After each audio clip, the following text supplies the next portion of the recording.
鼓掌。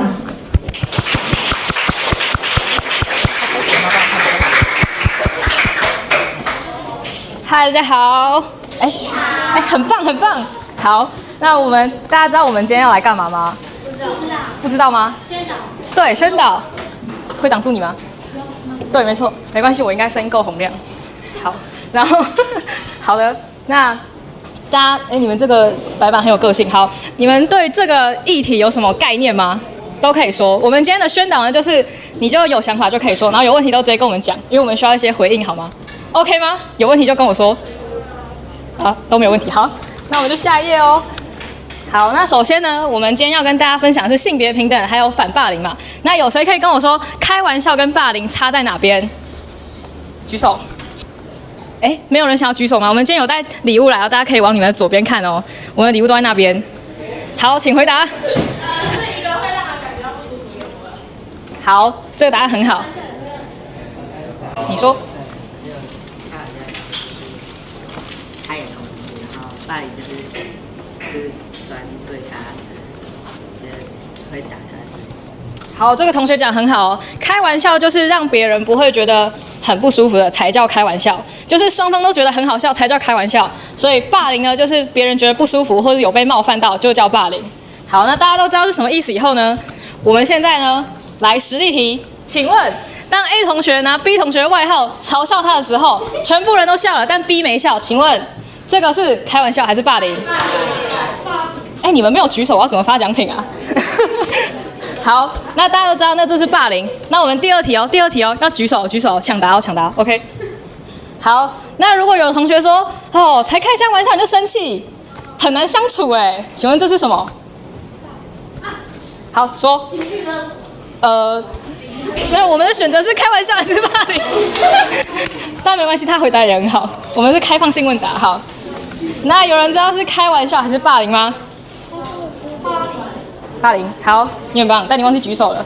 这个第一个。好，那大家都了解以后呢，我们来看下一个。这边呢有6个图片，然后就是6种校园常见的霸凌，所以呢可以有就是6个人来跟我说。这个各是什么？那你可以举手，然后跟我说你想要上面或是中间还是哪一张图？好，你说。左上角它肢体霸凌。这个吗？是什么？肢体霸凌。很好，答对。好，你。很好。来，下一个你先。语言霸凌可以，言语霸凌过。然后换你。那个右上角关系霸凌。关系霸凌，很好。好，换你。左下角是性霸凌，答对，好，中间这个有人知道吗？可以猜没关系，勒索不是，但没关系，可以给你一个，好。这边言语霸凌已经讲过了，好，你先，好，你先。性别霸凌不是，性霸凌在这边。有人知道这是什么吗？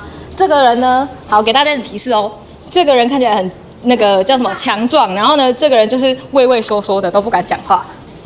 你说，一般霸凌。也不对，好，这个叫做反击型霸凌。然后我们后面会跟大家介绍什么叫反击型霸凌，因为反击型霸凌好像大家比较不了解。好，那这边就是答案，就是肢体霸凌、言语霸凌、关系霸凌、性霸凌，还有反击型霸凌跟网络霸凌。看来大家的想象力都非常的丰富啊。那接下来我们再来认识霸凌的类型哦。首先是肢体霸凌，大家都很熟，就是这些呢都是大家在什么连续剧或是电影里面常看到的。校园霸凌就是什么就打别人或者是推别人，都叫肢体霸凌。然后言语辱骂呢，就是对他讲一些很不好听的话，或者是对他是让别人觉得不舒服的话，就是言语霸凌。然后关系霸凌呢，就是你在一个小圈圈，然后你跟你朋友说，你不要理他，那个就叫霸凌。性霸凌的它的范围其实有蛮广的。第一个是说，如果你用别人的身体特征去开别人玩笑的话，然后别人觉得不舒服，那就不叫开玩笑嘛，那他就可能会变成是性霸凌。然后如果你说别人最常见的是什么娘娘腔之类的，那就算性霸凌。OK 吗？所以绝对不要跟同学说这种话，不然你可能会惹上官司。好。然后呢，下一个呢是网络霸凌。其实网络霸凌呢是现在比较常遇到的，像你们这个世代比较常遇到的，因为现在网络普及嘛，大家是不是都有电脑？那个不是吗？大家都有一台，不是可以用吗？哦，这是平板吗？学校的，但大家都会使用网络，对不对？你们都会看什么电视节目？不会看电视节目。哦，很好，很好，好。你看，这是现代性的。那你非常的跟进时事，也很好。八点档现在还流行吗？不知道我阿妈在看，然后我就在旁边一起逗什么。哎，这样很好，你可以学台语。没关系，这样很好，这样可以学台语，因为现在会台语人不多了，好，多学起来对你自己都是有帮助的。好，所以网络霸凌呢，就是因为现在大家都会接触网络嘛，你的平板打开，然后手机打开，你都可以连上网络去看到别人在干嘛，甚至是留言区，你看这个影片，然后你下面帮别人留言，或者在这个影片留下你的心得，如果是不好的言论，或者是对别人是具有攻击性的言论，都算网络霸凌。所以网络霸凌其实是一种融合前面这边讲的言语霸凌跟关系霸凌，因为你在网络上是可以跟别人说任何事情的嘛，对，所以就是你网络霸凌是包含你的言语霸凌跟关系霸凌都算在网络霸凌的里面。好，那最后就是刚刚大家都没有猜到的反击型霸凌，你们现在还会看哆啦 A 梦吗？会，好。但现在很流行。哦，真的吗？好，那谁知道为什么胖虎喜欢揍大雄？因为大雄很烂。知道。好，你说。哈？哎，这个算言语攻击哦。好，好，你说。因为大雄不会反击吗？大雄，好，这可能是一个答案。对，也算。好，你们两个谁要先说？因为大雄怎样？比较弱小。对，也算是。那旁边那个戴眼镜的同学，你要说什么？就是因为那个胖虎就看大雄很好欺负，就会去揍他。对，好，那我的问题是，大家都讲嘛，大家都知道，因为胖虎看大雄很好欺负，所以都欺负他。那有谁知道为什么胖虎会一直想要去欺负大雄？他背后的原因是什么？好，你后面的先说。被他妈妈骂，哎，很好。对，那你说。只要大雄那个称赞他，然后大雄就称赞。也可能。考试考太烂。考试考烂。好，根据我的资料调查，因为我很久没看了，你要说吗？来，你说。然后那个就是他胖虎会跟大雄讲，我觉得大雄不用。这个有时候算关系霸凌。好，哎，我们就先到这哦。好，我来公布答案一下哦。好，其实呢，哆啦 A 梦，首先就是哆啦 A 梦，其实后来研究指示是说，其实小朋友不适合看哆啦 A 梦。因为哆啦 A 梦里面展示了太多这种阴暗面。首先，胖虎喜欢打大雄，是因为他可能他在背后啊，他的家人可能把他当出气筒，像刚刚同学说的。还有就是可能他的成绩不够理想，所以他就当对，所以呢，就是因为他自己从别人那边受气了，然后他就想办法要把他的气出去，所以他就决定去攻击比他弱小的大雄，然后他就觉得很爽。这样不行哦，好，这就是反击型霸凌，就是一个比较中等型的人，然后呢，他因为被比他更好的人，然后就是受到伤害，所以他就去攻击比他更弱小的人，以此来得到安慰，这就是反击型霸凌。那接下来下一个问题，如果你是目击者或是受害者，你要怎么做？有还没回答过的同学想要回答吗？最旁边那排的同学有吗？好，你说。寻求帮助，很好。还有吗？还有吗？哎，又是你，好来。告老师，现在还流行告老师吗？告诉老师可以。黄色衣服的同学，你刚刚有举手吗？没有。好，你先。想办法保护自己，很好。好，那你要说吗？来。对，很好，这是一个很好的方法。好，那我们这边呢，给大家就是这边给大家一些建议。例如说，你可以寻求帮助，跟老师讲，跟爸妈讲，跟你信任的人讲，不要自己觉得我就是很可怜才被打，这个心态是不对的。你要去寻求帮助，因为别人无故的攻击你都是不对的，大家都是平等的，所以他随便乱攻击你都是不对的。好，然后再来呢，就是收集证据，就是现在那个大家设备都很发达嘛，你可以录音或是录影，然后你就可以证明这个人他真的就是对你有一些不好的举动，然后还有就是，如果是网络霸凌的话，你就截图，对吧？大家的聊天记录都可以截图的。那还有就是善用通报的管道，还有申诉管道，就是学校的辅导室都是可以帮助大家的。所以你有任何问题，如果你不敢告诉老师，不敢告诉家长，都可以去辅导室，因为辅导室的老师是经过专业的训练的，所以他们一定可以帮你解决。好，然后还有一个呢，就是如果你是旁观者的时候怎么办？因为你看到别人被打，但是你自己可能没有办法救他，或是你也不可以以暴制暴，不可以啦，你也不可以以暴制暴说我比他强，所以我就去揍他，他就不会揍大雄了，这样也不对啊，这样就算反击型霸凌了。所以当你看到的时候呢，你不要跟着起哄，你也可以帮助这个同学去寻找老师、还有家长或是信任的人去帮他寻求帮助，这样子。好，那我们霸凌就讲完喽，接下来我们要讲性别平等与尊重。好，性别平等的重点呢，就是我会讲太快吗？刚刚有关于霸凌有什么问题想问吗？没有吗？好，你说。游戏打太烂被炮轰吗？你是说不认识的人吗？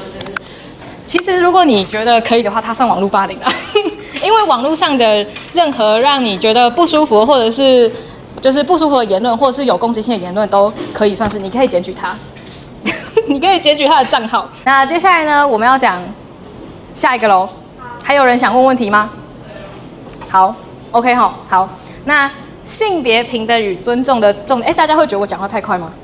不会，好，都可以。好，接下来呢就是性别平等与尊重嘛。那性别平等与尊重的重点就是呢，要消除这个世界上一切因为性别或者是任何原因而出现的歧视或者是不平等。所以性别平等重点，它的目标就是要消除因为性别产生的歧视以及暴力。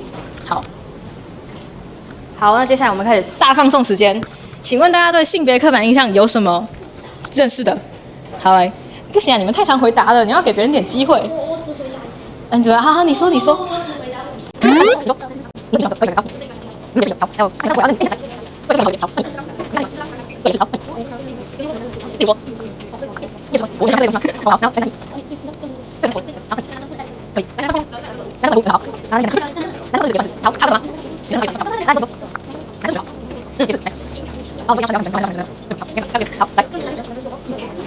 好，那我们这一轮先结束，后面还有，不要太激动。好，那大家这边我们举的例子，大家刚刚都讲过了，就是心理特质可能是大家比较没有提过的，就是可能会认为说男性就要比较阳刚，然后就要比较理性，就你不可以一天到晚哭什么之类的。但其实大家都会有情绪，所以其实大家都可以适当的表达自己的情绪，没有一定说因为你是什么性别，所以你就一定要坚强，你就一定要柔弱之类的。好，还有家庭角色的部分也是，像大家刚刚都有讲的，就是大家会就是觉得性别刻板印象就是什么女生一定要做家事，那男生就不用做之类的，这也是。然后我们常常会概括一句，就是以前会说男主外女主内，所以大家如果看到这个家庭，可能大家都男生跟女生都有工作，或者甚至是有家庭主夫跟那个女性去外面工作的时候，都会被别人议论，那这就是一种性别不平等的现象。好，然后接下来就是教育职业还有行为模式。行为模式刚刚大家都有讲到，什么男生不能哭，然后女生就一定比较柔弱，这样子就算是行为模式的一种。还有教育职业，教育职业呢，他就会说，男生比较像理工啊，然后领导工作啊，那女生就比较适合文职或者是比较辅助性的工作。那这些呢，其实大家都可以知道，这就是一个比较性别刻板印象的一个现象。但是，虽然说我们的社会现在也有在改变，但对于这些比较旧时代的时候是比较男性人数为主的工作，在现代来讲，虽然说已经强调要性别平等，但是还是会有一些，例如说就是长辈会说不要去做。对，然后或者是说有些工作可能因为这个市场是以男性为主，然后女性要进入这个场域就会比较辛苦这样子。例如说，大家知道日本首相是谁吗？很好好。高市早苗，他其实大家有研究过日本的那个国会啊，女性占多少，或是台湾的女性占多少？60吗？太多了吧？大家社会课有上吗？没有吗？好，那其实台湾的立法院现在来讲呢，就是女性已经有保障名额，就是一定要达到一个比率嘛。大家社会应该有学到吧，或是没关系，国中也会学到。好，所以就是为了，我就举这个例子来跟大家讲，就是以台湾来讲，现在我们都会选举，还有一些保障名额，它就会比较保障女性可以从政的地位，就不会是只有男性才可以去做这个工作。然后为什么我会提到高市早苗？是因为呢，在日本他们的这种性别刻板印象更严重。对，就跟蔡英文那时候当选是一样的。对，好。那差不多就这样子。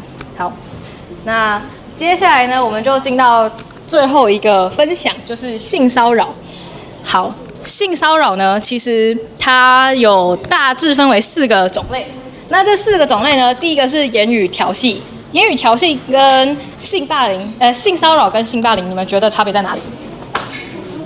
有人有想法吗？没听到吗？好，性骚扰跟性霸凌的差别是什么？你们觉得？没有想法，你要说吗？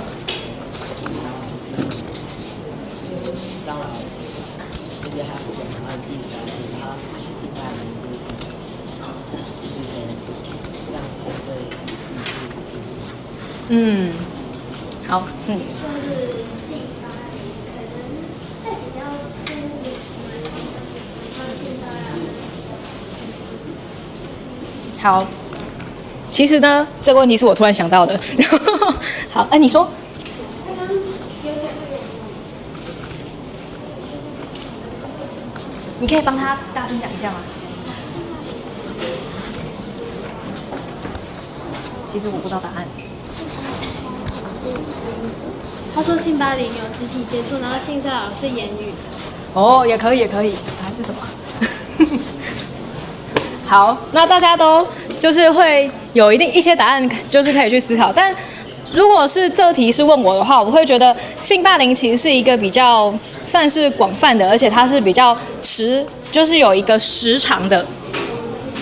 然后等大家发完好了，顺便绑个鞋带。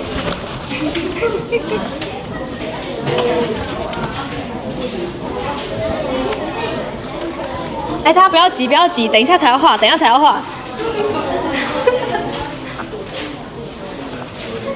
这个等一下才要画哦。你们先不要那个，就是先不要急。等一下我会跟大家说这张表要干嘛，虽然你们可能也见过了。好，那如果单纯要讨论霸凌跟性骚扰差别在哪的话，我会想跟你们说，就是霸凌它其实是需要一个比较长时间的，它才会叫做霸凌，就是它可能这个动作或是这个行为持续了很长一段的时间，它才会叫做霸凌。大家听我说哦，等一下再看那张纸好吗？虽然它长得很可爱。好，先不要太兴奋。好，那性骚扰呢，它就是一个比较短的时间内，例如说，如果是像言语调戏的话呢，就是开黄腔。他如果今天突然讲一句话，他没有每天都讲，他只有今天跟你讲一次，那也算是性骚扰。然后比较常碰到的可能会是肢体接触，例如说你今天搭公车的时候人很多，然后后面就有人跟你靠很近，但他没有特意的跟你分开距离，他就一直碰到你，你可能就要怀疑一下他是不是算性骚扰这样子。好，那你在公车上你怎么逃跑？但是好，在公车上遇到性骚扰的时候怎么办？找公车司机。很好。可是人很多，你要怎么录？下次可以好。报警可以。好，可以也算。大声呼救很好。好，那我们如果在公车上遇到呢，像同学们讲的很好。第一个先大声呼救，第二个你一定要告诉公车司机，因为公车司机就开始开司机。没错，好，有在看新闻。好，那现在呢，大家可能比较缺乏的呢，会是大声呼救的勇气。我不知道你们会不会这样觉得，但大家就会有一个。哦，好，难怪大家非常踊跃回答我问题。好，那现在大家可能常常会遇到，就是他只是就一下子，我下一站就下车了，那过了就好了。但这其实就是一种包庇的行为。如果你今天没有检举他下次可能就会对别人继续这样做，这样子也不好，对吧？所以最好就是你在第一次碰到的时候呢，就可以直接让这个人有受到惩罚，然后希望他下次不要再这样子做。好，那接下来我们来讲一下权势不对等的性骚扰。大家对这个解释，这行话有什么见解吗？我想知道6年级有什么想法。好，你说。对，很好。地位不一样，很好。好，还有吗？没有。好，那我们就直接讲喽。那你说，你要说吗？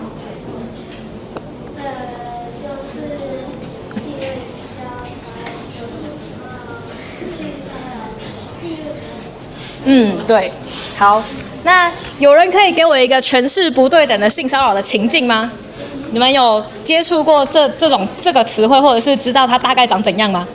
新闻上有过，对，例如说，某个补习班的老师对学生怎么样？哎，很好，对，这也算是，就是权势不对等的性骚扰。他刚刚说就是补习班老师对学生，还有吗？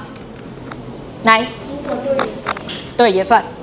好，没有吗？那我就讲喽，公布答案。好，对，刚刚同学们讲的都对。那还有一个就是最近，我不知道你们有没有看到，最近的新闻很常看到，就是什么教练对同学之类的，那也算是。然后或者是说你的今天主管可能上司对下属，然后有一些越线的骚扰行为，那都算是越线的身体接触都算是。好，然后网络上的性骚扰呢，是大家现在非常需要注意的，因为网络很发达。那网络上的性骚扰呢，不只是传讯息或是一些很暗示的言语，他如果把言语调戏变成在网络上讲，也是一种。那还有另外一种呢，现在比较常发生的就是传裸照。这个反应很好，好，传裸照也算是一种性骚扰。虽然你觉得，我自己放弃我自己的身体权利，我给你看你为什么不接受？但别人说不定就不想看啊，这就是一种性骚扰。对，谁想看啊？这就是一种性骚扰。好，那补充一点哦，就是那个，如果你在网络上聊天，除了别人传裸照给你，如果别人叫你传裸照给他，可以传吗？不行，不行，对，不行哦。好，大家都知道，绝对不行传哦，要保护好自己。好，那遇到骚扰的时候呢，怎么办？3个，来，你说，大声呼救，对，你，好，你说。录影的存证可以，最后面的跟爸妈讲很好。好来你在公车上跟叫公车司机开去拍技术，可以，严厉斥责可以。是他，好，你说。寻求协助，对，好，来最后一个。勇敢说不。没错，你们一定都看过那个图，对不对？好，那第一个呢，你要很严肃的跟对方说，我不喜欢这样，请你不要再做了。但如果他还是继续做怎么办？报警。没错，这样发生，等一下可以同时报警，也可以跟老师还有家长说。那最后一个呢？叫公车司机开始。对了，也是啊。好，有一个就是性骚扰专线是，1953是什么啦？性骚扰专线。对，好，1953，如果遇到性骚扰的时候可以打这个电话。好，那接下来要进到大家非常好奇，手上这张卡片要干嘛？没有名字吗？没关系，你们自己找个地方写名字好了。好，那这张图片你们以前有看过吗？身体接近红绿灯，大家都做过吗？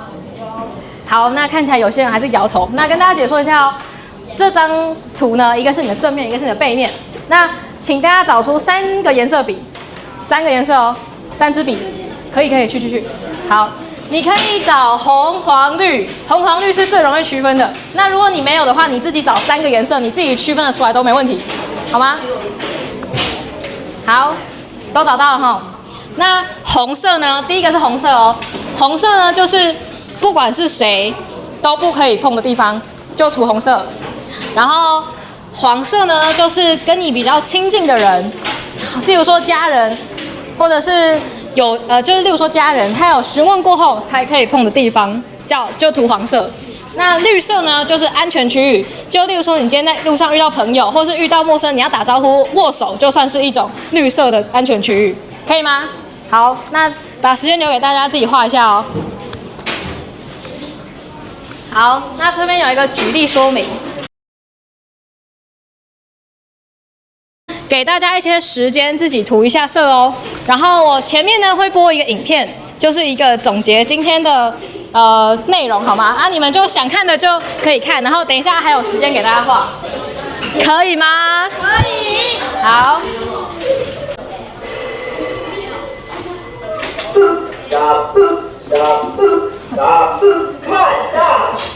好，影片播完了，还有刚刚的内容有任何问题想问吗？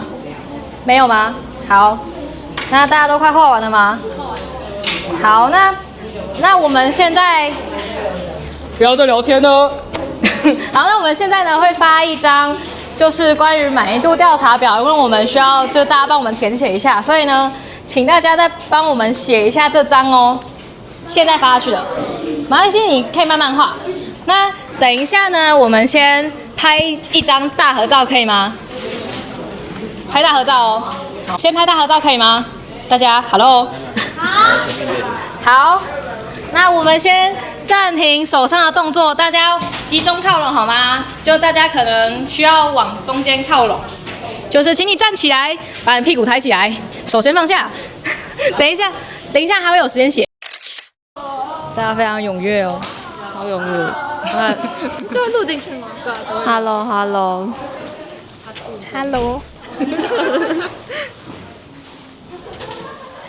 Hello。Hello。好，现在小朋友踊跃的交学习单，几百年没写学习单了。啊？他们比我想象中还要乖。对啊，而且好成熟。我只是喉咙很痛。哦，快！我刚已经啪声很多。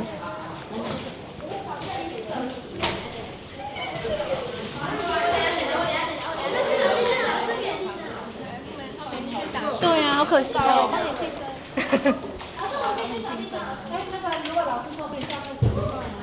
哎，好，我们准备下个。哎，大家都交完了吗？拿到奖品了吗？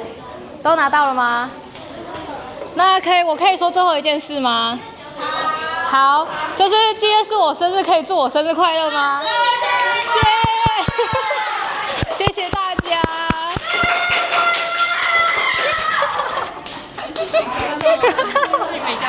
好了，谢谢大家。好，教完就可以下课了。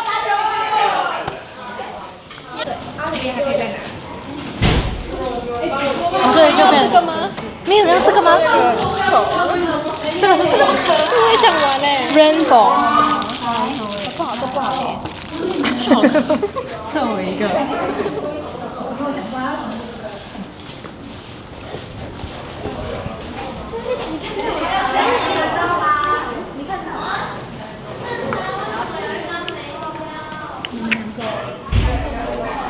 生日快乐！啊，谢谢。这上好许大寿。对。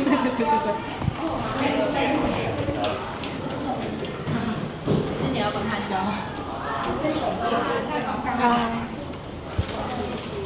你帮他挑，学姐，你可以假装跟我一样。你